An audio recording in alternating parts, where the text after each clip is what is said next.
Hello বন্ধুরা, আমি রিমা রান্নাঘরে আপনাদের সবাইকে স্বাগত। এই গরমে পেট ঠান্ডা মন ঠান্ডা রাখার মতো আম লস্যি বানিয়ে দেখাচ্ছি।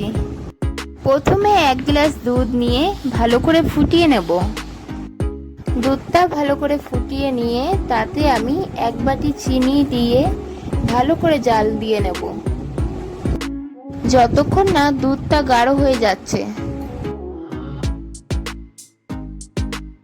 এখন আমি সামান্য পরিমাণে কেশর দিয়ে ভালো করে ফুটিয়ে নেব। সুন্দর কালারের জন্য আমি একটু সামান্য পরিমাণে ফুড কালার দিয়ে দিলাম, আপনারা চাইলে নাও দিতে পারেন। দুধটা গাঢ় হয়ে গেলে ঠান্ডা হওয়ার জন্য নামিয়ে নেব।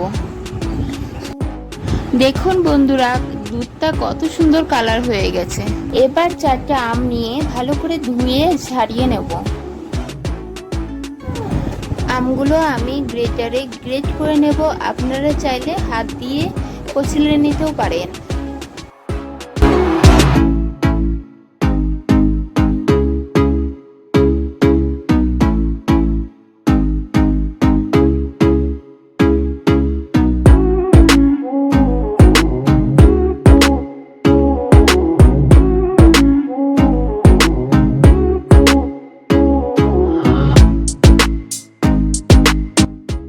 দেখুন আমার সব আম গ্রেট করা হয়ে গেছে। এবার দুধে আমি আমের কাতটা ঢেলে দেব। দুধটা আমি ভালো করে ঠান্ডা করে নিয়েছি। দুধ যদি গরম থাকে আম দেওয়া হলে দুধটা ফেটে যেতে পারে। দেখুন বন্ধুরা, দুধটা কত সুন্দরভাবে আমের দুধে মিলে গেছে। এবার দুধের স্বাদটাকে ব্যালেন্স করার জন্য সামান্য পরিমাণে লবণ দিয়ে দেব। দুধের আমলস্যিটা পুরোপুরি তৈরি হয়ে গেছে। এবার কিছু বরফের টুকরো গ্লাসে দিয়ে আমলস্যিটা ঢেলে নেব।